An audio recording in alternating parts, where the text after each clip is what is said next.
praise, glory, and honor is most certainly due to the Most High Elohim of the patriarchs Abraham, Isaac, and Jacob. I want to say peace to each and every one of you in the name of His Son, Yahushua HaMashiach, who we know as Jesus the Christ. So it's a blessing each and every single time that I can come before you to bring a message contained in His Word, and never do I count it as a light thing to do so. In today's message, I want to deal with something that some have said that is a contradiction in the Bible. And that's a question that goes like this.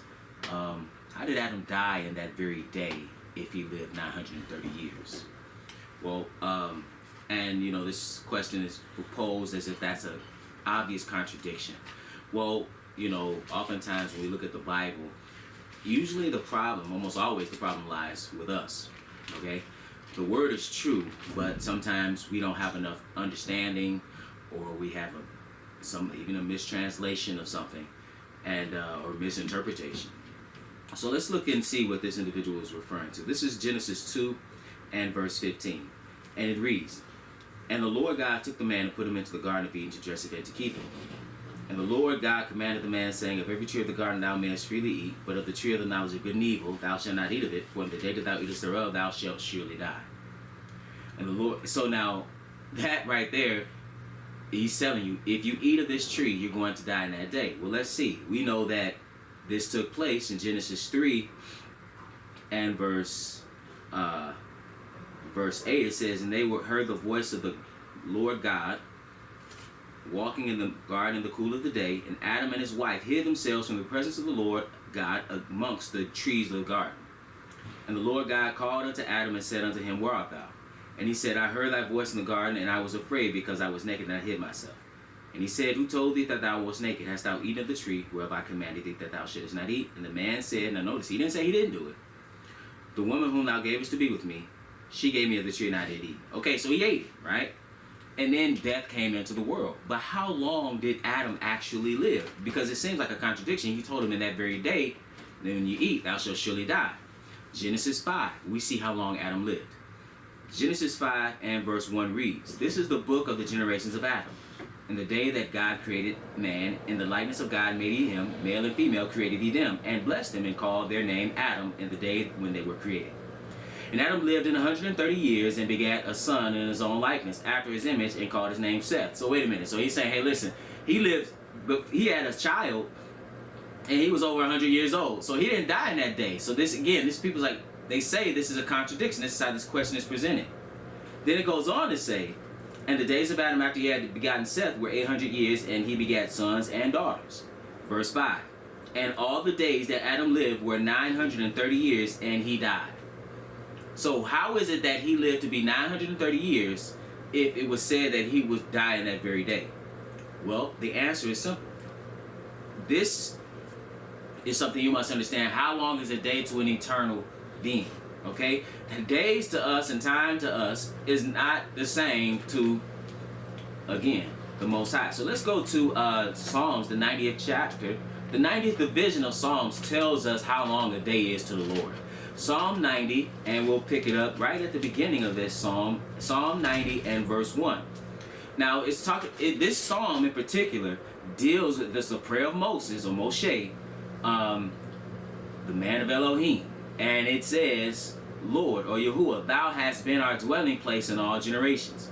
Before the mountains were brought forth, or ever thou hadst formed the earth and the world, even from everlasting to everlasting, thou art Elohim." Right? Then it says, "Thou turnest man to destruction, and sayest, Return, ye children of men." Notice what it says here. It says in verse 4, "For 1,000 years in thy sight are but as yesterday when it is past, and as a watch in the night." So what does that mean?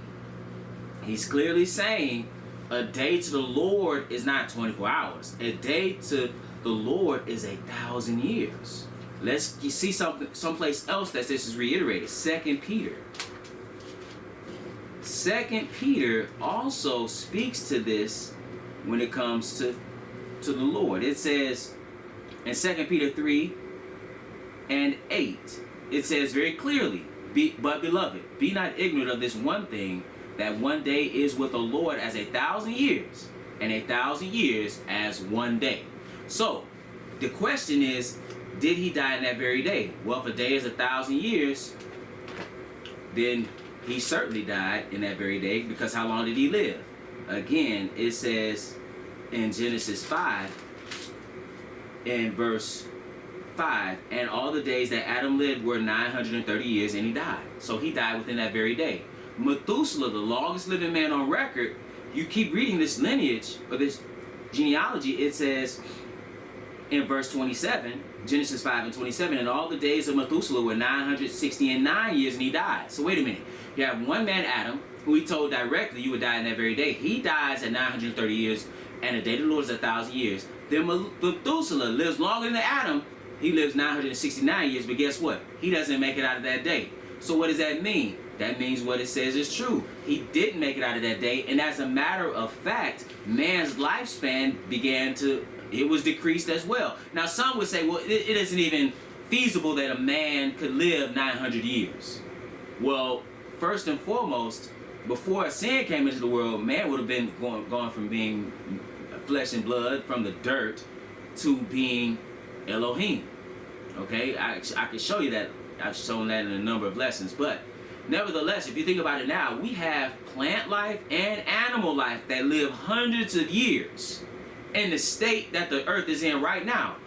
Man, not so much. Why? Because I believe the circumstances and the conditions, rather, on this earth, where this is me speaking, this is what I believe, were different on this earth prior to the flood.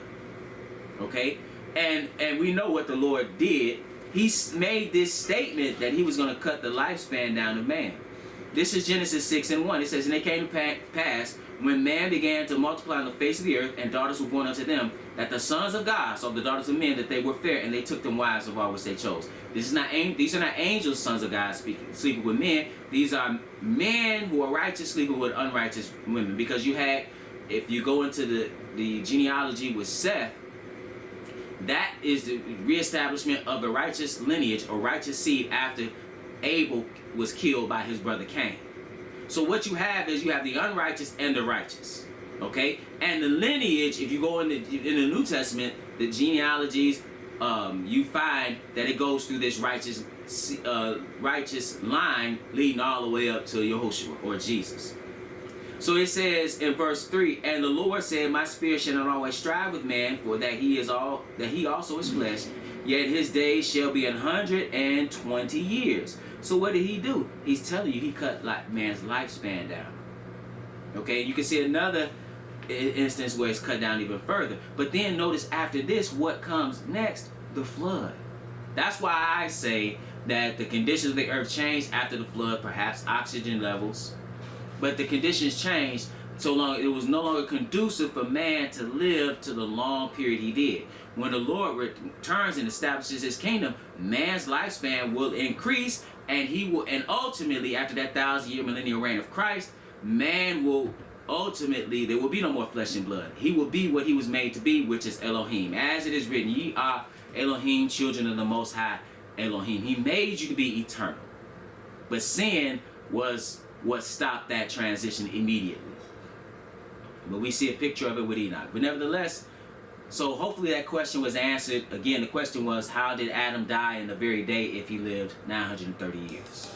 And with that, brothers and sisters, it's always my prayer that you were edified.